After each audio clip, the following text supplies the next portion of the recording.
Welcome to new TV Telugu. AP deputy సీఎంగా నియమితులైన జనసేనాని పవన్ కళ్యాణ్ తొలిసారిగా హైదరాబాద్ వచ్చారు. అన్నయ్య మెగాస్టార్ చిరంజీవిని కలిసి ఆశీర్వాదం తీసుకున్నారు. ఈ సందర్భంగా చిరంజీవి సతీమణి సురేఖ తన మరిదికి ఖరీదైన వస్తువును బహుమతిగా అందించారు.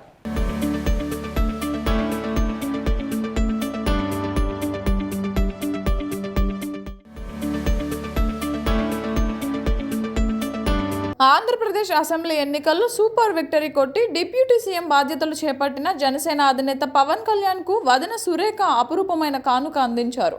భర్త మెగాస్టార్ చిరంజీవితో కలిసి పవన్ కళ్యాణ్కు అరుదైన అత్యంత ఖరీదైన బహుమతి ఇచ్చారు. మంత్రిగా బాధ్యతలు స్వీకరించిన తర్వాత తొలిసారిగా చిరంజీవిని కలిసేందుకు పవన్ కళ్యాణ్ హైదరాబాద్ వచ్చారు. ఈ సందర్భంగా మరిదిని ఆశీర్వదించిన కొనిదెల సురేఖ అత్యంత ఖరీదైన మోంట్ బ్లాంక్ వాల్ట్ డిస్నీ పెన్నును పవన్ కళ్యాణ్కు గిఫ్ట్గా ఇచ్చారు.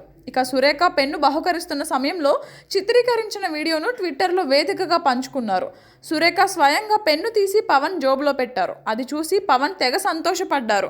అప్పటికి ఆయన వద్ద ఉన్న పెన్ను తీసి చూపించగా ఇది కూడా అట్టిపెట్టుకో అన్నట్లు సురేఖ చెప్పారు. ఆ వెంటనే ఒకవైపు నుంచి చిరంజీవి, మరోవైపు నుంచి పవన్ సతీమణి అన్నా లెజినోవా వచ్చి ఫోటోకు ఫోజ్ ఇచ్చారు. తెలుగు ప్రజల ఆకాంక్షల్ని నిజం చేస్తామని ఆశిస్తూ ఆశీర్వదిస్తూ వదిన అన్నయ్య అంటూ చిరంజీవి వీడియోలో చెప్పుకొచ్చారు.